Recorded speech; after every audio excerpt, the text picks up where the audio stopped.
let me start with just briefly introducing floating point arithmetic, though most of you have probably come across some of the weirdnesses already. So floating points are the sort of standard choice when we want to implement some numerical computation on today's digital computers. Even though we would have liked to use real numbers, which is what we would typically do on paper to design our numerical algorithms, because of the discreteness of our computers, we have to choose some discrete representation, and floating points are the sort of standard choice. So in this talk, I'll mostly be using Scala syntax, but the computations are simple, so you can transfer these to any other programming language, really. So the expression I'm showing there, we could implement it, for example, as a function in Scala using double precision floating point arithmetic. Or we may want to use single precision floating points instead. So we would, in Scala, just choose a different data type. Now, this is nice. This is so far easy. The problem comes in because of the discreteness, and that introduces rounding errors. And that can lead to some potentially surprising results. So I'll just demonstrate this on this simple example here. So we can just run our function. It's called rigid body because this expression is actually a controller for a rigid body. And I've just randomly picked some inputs, 0.1 that you may already know are not exactly representable in floating point binary arithmetic. And we can just run it, and we get a result that if we actually do the math on paper, assuming reals, looks like it's actually correct. So this is the result that we would expect. Now, if we run the same inputs on the second function in single precision, we already get a result that shows that it's not quite exact. So it's close to the minus 0.23 that we would expect, but it's not quite. Now, we don't always get the same errors, though. So we can also run our double precision function now with single precision inputs. So we'll again get something that is close to the result that we expect, but it's not quite what we would like it to be. Now, then this suggests, well, we should have just used the first option, just gone with double precision arithmetic, and we're all fine. But whatever gets printed to the screen may be deceptive. So it actually turns out that the first result, the res 0, isn't fully exact either. It just appears to be so, the way it's printed. And we can see that when we continue with our computation using that result 0, say we add it up 3 times, and then we suddenly see we don't get the minus 0.69, but something that is, again, close to it, but not quite. Because of these rounding errors, in addition, the computations don't satisfy the standard mathematical identities, such as associativity. So how does that manifest? So for example, we can take our single precision function, and we can now rearrange the computation such that under real arithmetic, the 2 expressions are equivalent. But if I now repeat the experiment from before and run that function on the same inputs, I suddenly get the same result, the seemingly exact result that I got with double precision arithmetic, even though I'm using only half of the bits. So for many people, this is confusing, and actually XKCD had a post on this as well. So one approach for dealing with floating point numbers and the rounding errors is to basically just say, well, at some point you just get garbage, and yeah, we just ignore the problem. Or we can just pretend, well, it's just like reals, and we'll just ignore rounding errors and pretend everything is exact. Now, for many applications, this is actually perfectly a viable approach. But sometimes these errors actually really matter. So let's suppose we have a function that computes the azimuth. So this is not necessarily known. So this is basically computing the angle between a reference plane and some point, which may be helpful to be computed on an airplane or a satellite. Or we may need to transfer polar to Cartesian coordinates, which may be something that a robot may do. Or as the example before, we may have an embedded controller that controls some physical system. Now, you may imagine that for such systems, especially when they appear in some safety critical application, we really want to make sure that whatever we compute is actually the thing that we wanted to compute to begin with. So then you may ask, well, if these errors really matter, then why don't we just use some exact arithmetic or maybe some higher arbitrary precision? So for example, we may implement our azimuth function using some quadruple precision. So this data type doesn't actually exist in Scala, but we could easily implement a library that just uses 128 bits instead of the double 64. Or we could imagine implementing a library to use rational arithmetic. Again, for some applications, this may work, but there are some issues. First of all, exact computation may not always be feasible. So for instance, we cannot actually compute sine and cosine on rationals exactly. So we would again end up with the case where we have some errors introduced. And in addition, using more precision and using additional library implementations in software results in an expensive execution that may not be acceptable or desirable for many applications. So the reason for this is, so implementing something like a quad data type that uses 128 bits requires an implementation in software that is several x slower than the hardware-supported double and single precision arithmetic. All right, so that means that we're back to square one. We want to use our doubles. And that means that we have to accept that there are some errors.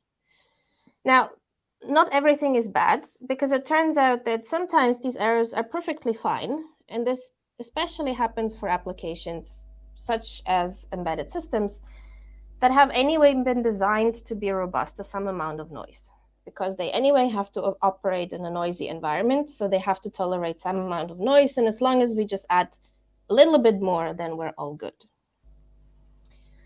So that means that from the application, there is some tolerable error that we're happy with. And as long as we don't exceed that, everything is good.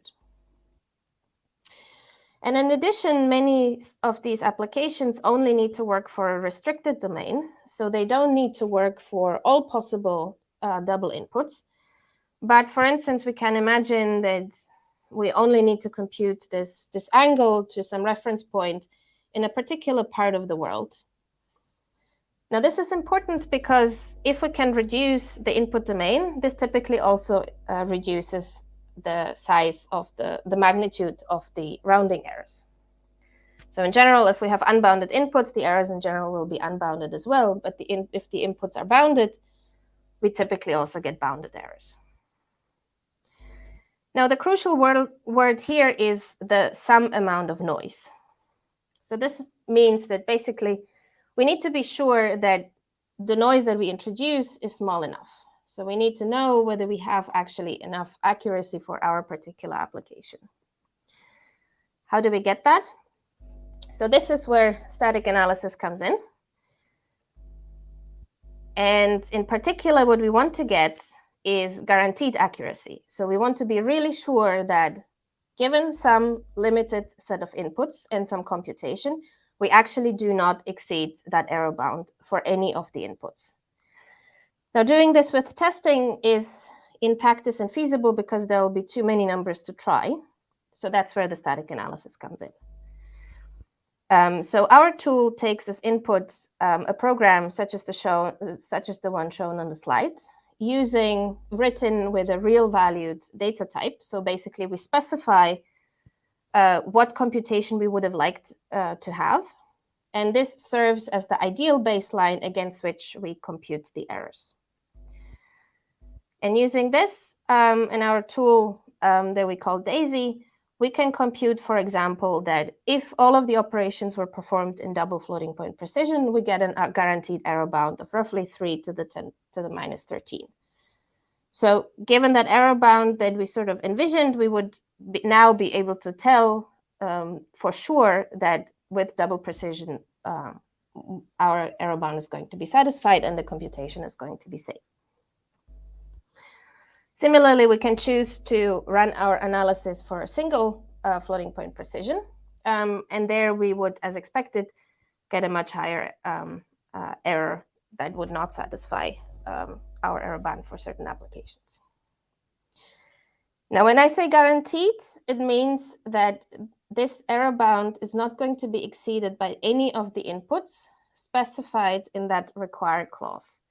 So basically, as long as our inputs stay between -15 and 15, the true error is not going to be bigger than whatever our tool has computed.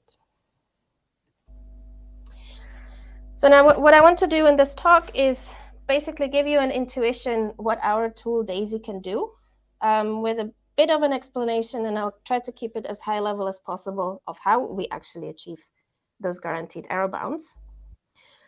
DAISY is implemented in Scala. So basically, whatever I present today is if you want to use our tool, even though it hasn't necessarily been designed as a library, you could potentially use it within any application that runs on the JVM.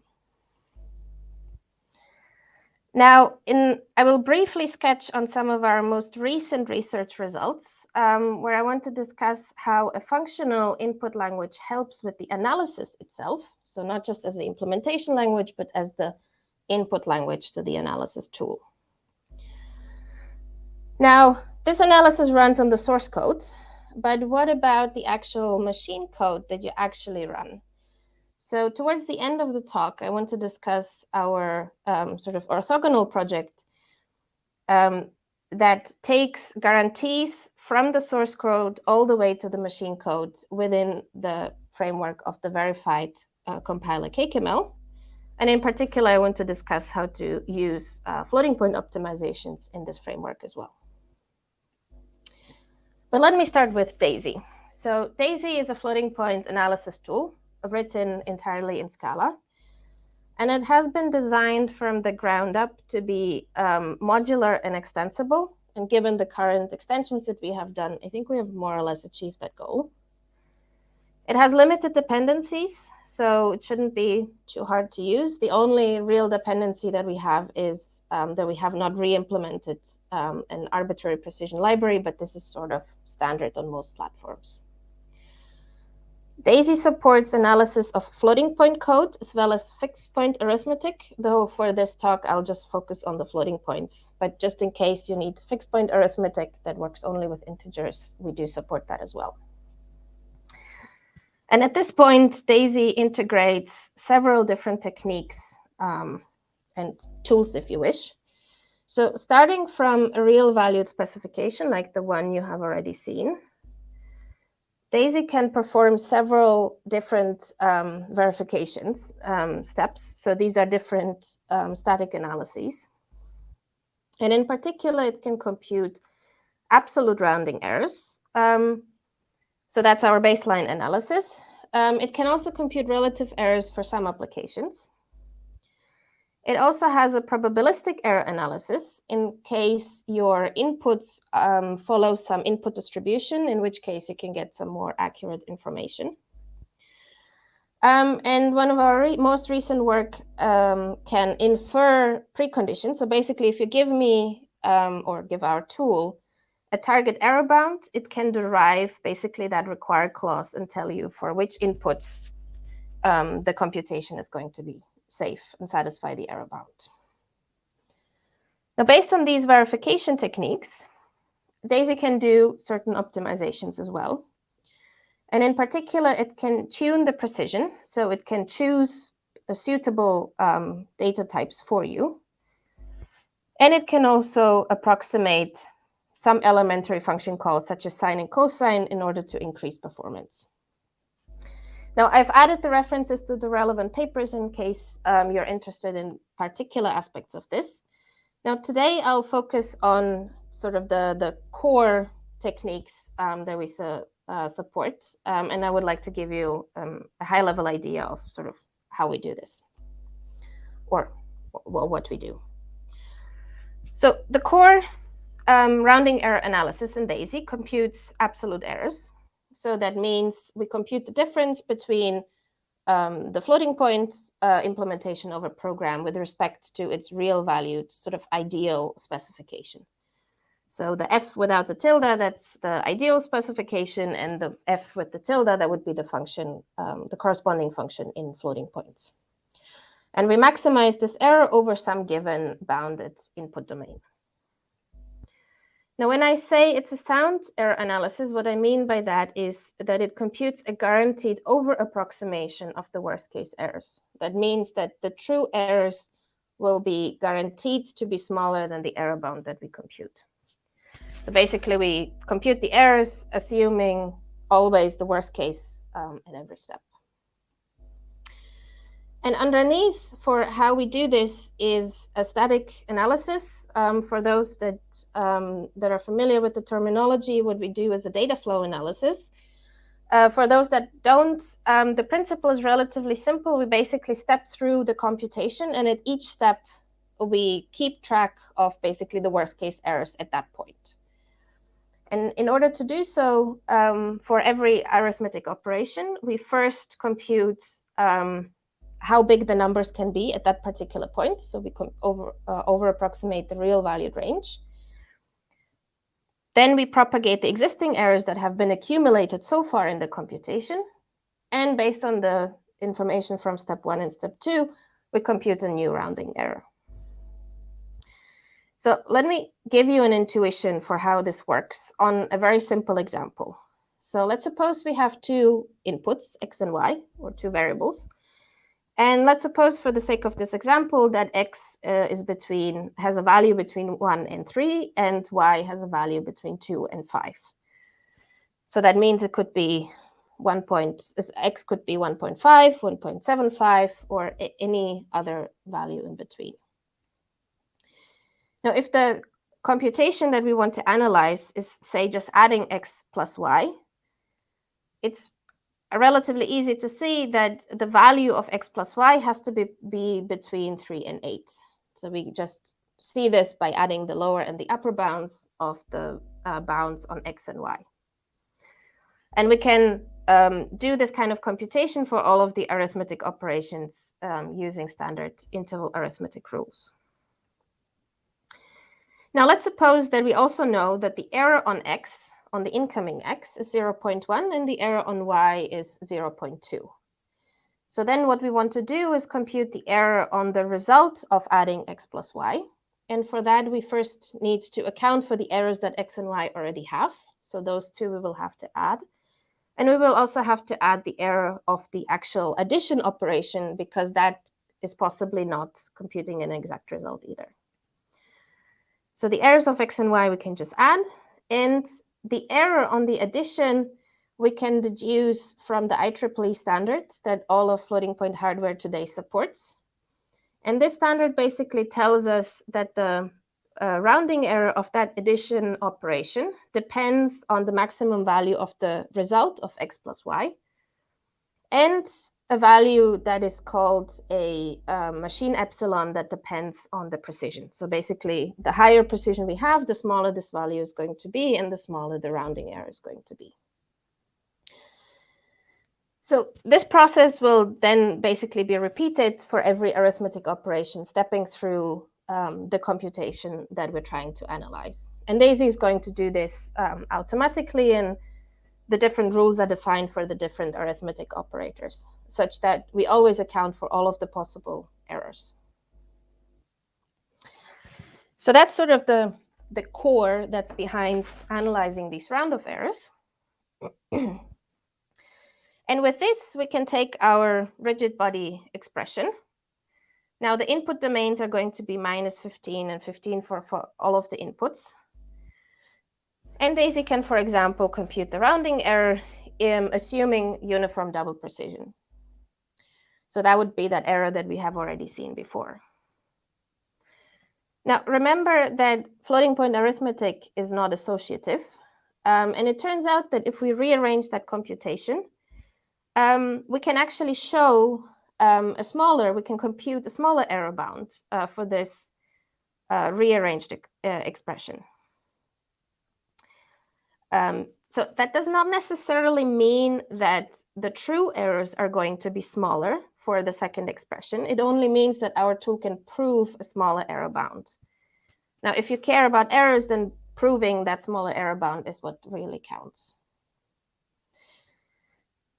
Now, it turns out that we can actually search for these kind of rearrangements of the expression fully automatically, and this is what our DAISY tool is actually going to do using a heuristic search algorithm. So basically, it's going to try different rearrangements of the expression each time using the core static analysis to evaluate the errors, to return some expression that has the smallest error bound that it can find. So that's one of the optimizations that DAISY supports. The second one, let me explain, still using the same example, but let's now assume that we wanted to have a target error bound of, say, 1.75 to the 10 to the minus 13. So even with the rearrangement that we have done, we still cannot actually meet that error bound, but we're very close.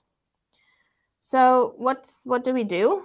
Well, if double precision is not enough, one thing we could do is we could just bump up the precision of all of the operations and say use 128 bits. Now here, the code I'm showing is written now in C syntax because that's what DAISY can generate as well. And C actually has a sort of standard library for 128 bits floating point arithmetic. Now this would be a viable option, but the resulting code is going to be slow. So it's going to be much slower than the double precision arithmetic. However, what we can do, we can also verify that the error bound is actually satisfied, and you'll see that with 128 bits, we're exceeding that error by far. But it's slow, so instead what we would want to do is just bump up a few of the operations so that we just about meet the error bound, but don't have the full performance hit. So and this is basically what mixed precision tuning is going to do. So it's going to assign mixed precision. So some variables and some operations will be done in a different precision than the double precision, but most of the operation will remain in double floating point precision. And this is an optimization that DAISY can also do fully automatically. So it will heuristically try different precision assignments until it hopefully finds one that satisfies the error bound. And it turns out that this implementation, if implemented in C, is 20% faster than if we had bumped up all of the operations. And we would have still gotten some performance benefit, though not quite as much, if we had skipped that rewriting step that gave us a little bit of accuracy benefit. Now, these optimizations are heuristic in the sense that they do not guarantee optimality in terms of performance, but they do guarantee that the error bounds are always satisfied. So that was a very brief introduction of sort of what DAISY can do for you. But you may wonder, or you may ask, well, these expressions that I'm showing there, they're very, very simple. Well, are they actually realistic? So, and it turns out that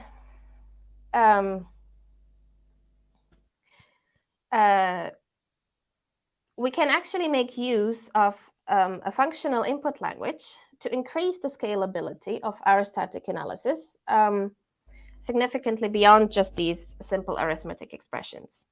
So DAISY itself is implemented in Scala, mostly in a functional style, mostly with immutable data structures, and that's great for implementing the static analysis. But the input, a functional input language is also good as an input language for the analysis that the analysis can use internally as well. So in our most recent work, we have extended our language beyond just these simple arithmetic expressions and defined a functional DSL that goes beyond just real scalar types, but it supports vectors and matrices. So basically arrays ultimately, which much of numerical code is written over. So for example, we can implement a very simple physics simulation that simulates a rod with some temperature difference, and we can compute the temperature after a certain amount of time. So with this, we can provide a language that allows one to define much more realistic programs. Now, just to give you an idea what that kind of implementation would look like as written in some imperative style, so that would typically use some arrays and some for loops over some arrays. Now, our functional input language currently has the vector and matrix data types that do basically, well, that represent what the name says they do, and the most commonly occurring operations over these, including the standard map and fold operations, element-wise operations, so you can add up two vectors point by point, you can get their values at specific indices, you can concatenate several vectors, etc. And the analysis that I have presented before has been generalized to work over these operations as well. And in addition, obviously, you can also specify the ranges of the inputs, either as one particular range that holds for all of the elements, say, of a vector or a matrix, or you can also specify individual elements. Maybe for that temperature example, the rod has a higher temperature at one end than the other. Now, I would argue that it's more convenient to write a numerical computation using a functional input language. It also reduces the probability of certain types of errors, like off by one indexed errors into an array. But more importantly, a functional input language preserves semantic information that is useful for the analysis. So I don't want to go into too many details, but just to give you an idea, suppose we're doing a map operation over some vector or a list or array, think of it as such. Now, if the elements of this list or vector AX have all the same range, then the map is really going to do exactly the same thing for each of the elements in that list. So that means that our analysis only has to run once for a single element, and we don't have to repeat the analysis for each of the elements separately. Without having the semantic information, the analysis would have to somewhat stupidly basically pretend that every element is separate, and we would have to rerun the analysis. Depending on the size of that vector, this would severely limit the scalability of the analysis. Somewhat similarly, if we have a fold operation, and again, all of the elements have the same range, we can over-approximate the range of that accumulator throughout the computation, and again, we can save ourselves some analysis time by doing the analysis only once and not having to repeat it for every element. Now, this is great because this addresses one of the major issues or challenges right now for static rounding error analysis, which is exactly scalability.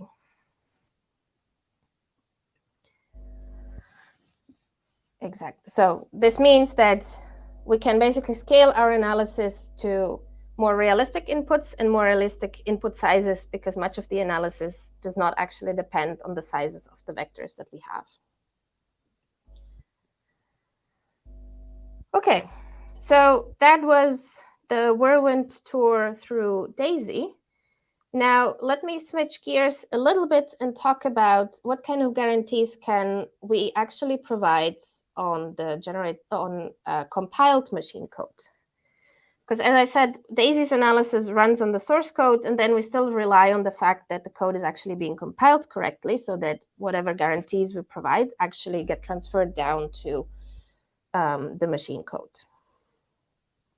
So how can we say anything about the machine code? And this is where a verified compiler comes in. So in this case, we're using CakeML that compiles standard ML code. So that's a functional input language, again, into machine code for different targets. And it is a verified compiler, which means that it guarantees to preserve the behavior of the source program. So that means that if we have some behavior of the source program, we're guaranteed that the generated machine code exactly has exactly the same behavior. This also means that the compiler has basically not introduced any bugs and there's no spurious behavior of the machine code but it's exactly what we actually intended to run. And the way these guarantees are achieved, that the compiler comes basically with a mathematical proof that is double-checked with an interactive theorem prover. So that theorem prover basically acts as a proof checker of that mathematical proof. So this is sort of the more or less the strongest guarantee you can get on the machine code today. Now the problem is, or the problem before our work was that CakeML did not support any optimizations for floating point arithmetic. And the main reason for that was exactly that floating point arithmetic does not satisfy many of the mathematical rules. So basically the compiler cannot touch any of the computations and cannot do any of the optimizations. So the sort of standard floating point semantics that comes out from the hardware description disallows even the introduction of something like a fused multiply add instruction that would typically speed up a computation. Now, if you're thinking about sort of the standard compilers, something like GCC or Clang or Scala, Scala's compiler doesn't do this, but GCC and Clang allows some of these aggressive optimizations, but without any guarantees. And Scala's compiler doesn't do much with floating points, but also there's no guarantees on the machine code actually satisfying the input semantics. So what we would want to do is compile this floating point code to a verified binary and allow the compiler to do some optimizations so that we can get some better performance. So the way we integrate this into CakeML is with a notion that we call error refinement.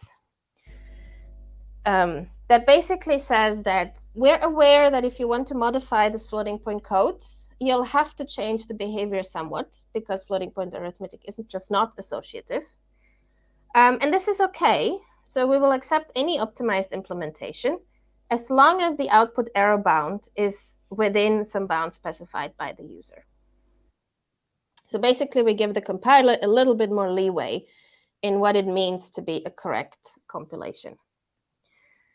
Now, in order to achieve this, we need to define a more permissive floating point semantics beyond what just IEEE supports.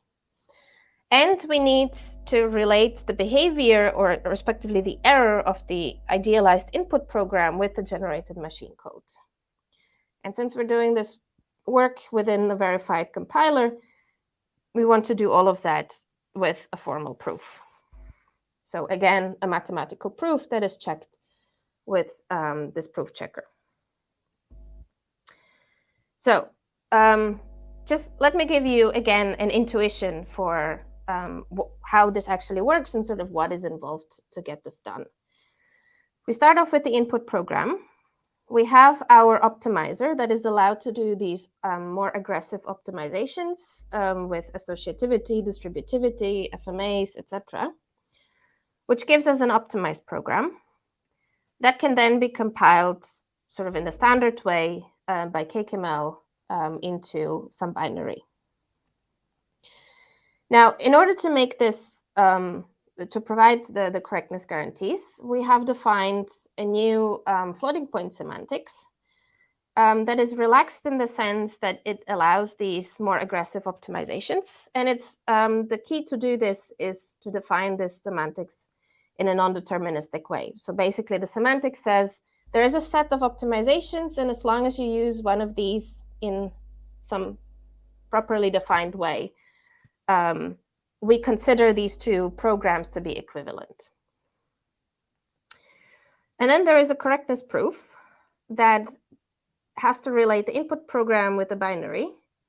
And in particular, it has to relate the real valued semantics of the input program, since that serves as our specification, together with an error bound that is also formally proof checked, together with the compiler correctness theorem of the actual compilation into the machine code.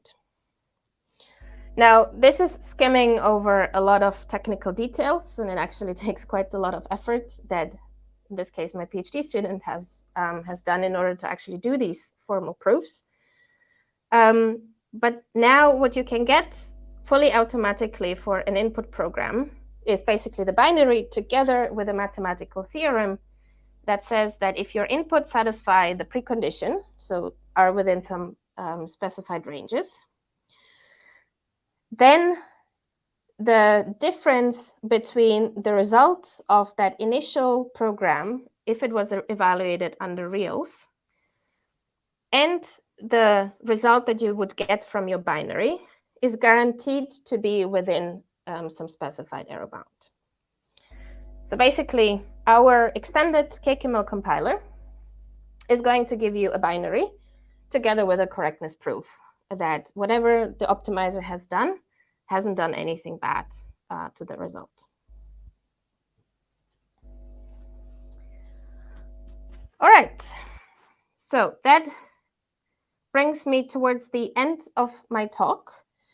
I would like to note that our work is available open source. So Daisy is on GitHub, CakeML has a website and is also on GitHub. And our extension with the floating point optimizations have now also been merged into the master branch, so they're available. I would also like to acknowledge the main collaborators on all of this work, which are mainly my PhD students and some faculty from France, Germany, Sweden, and the University of Washington. And I would like to conclude by saying that basically there's a lot more work that needs to be done. Whatever I have presented today is basically, basic research.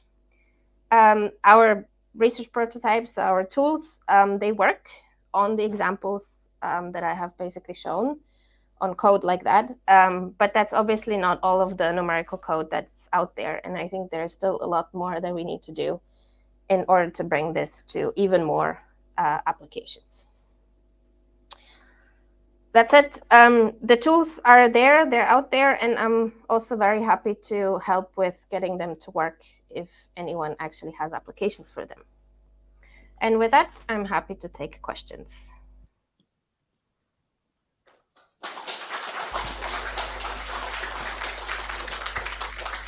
I'm not sure if you heard the round of applause there, but I hope you did. I have, thank you. Okay, great, wonderful. So we have one question from online, and I'll read that out. So almost everything you are doing here appears to be applicable and directly portable to other languages and verified compilers. Are there any plans to implement Daisy for C++, Rust, and the LLVM backend? So yes, I absolutely agree that basically whatever I've presented applies to any programming language where the floating point supports the standard IEEE specification. What Daisy currently does support is code generation towards a C, respectively C++. So basically, you still specify the input with this real valued specification language that happens to be an embedded DSL in Scala. But what Daisy can then do when it does its optimization, it will print the resulting code in C++. Now, extending it to print Rust or LLVM, at least for the examples I have shown, would be a relatively easy exercise. So that's, just probably a couple of hours of engineering work, and that's it. Okay, so we have a question in person as well. Hi, thank you for a great talk. Can you say something about how you handle fixed points like recursive functions and while loops? Yes, so the short answer is general loops are not supported. And there is a somewhat fundamental reason for that, and that's because rounding errors typically tend to accumulate and just accumulate with every loop iteration. So that means that it's basically impossible to find a fixed point that is just like a constant. So you can't just say, oh, no matter how many loop iterations you're going to have, the rounding error is going to be at most X. So that's sort of one of the more fundamental reasons. We do support some limited loops in the way that you can see, for instance, with this heat 1D example, or the maps and the folds, which are effectively some loops. Now, these are bounded in the sense that you always have an upper bound on the size of the data structure, so you know how many elements there will be at most, and that allows us to compute an error bound. I'm not aware of any work in any other tool that can do anything reasonable with just general while loops for rounding errors, exactly because the errors just tend to grow and there just does not exist that kind of trivial fixed point.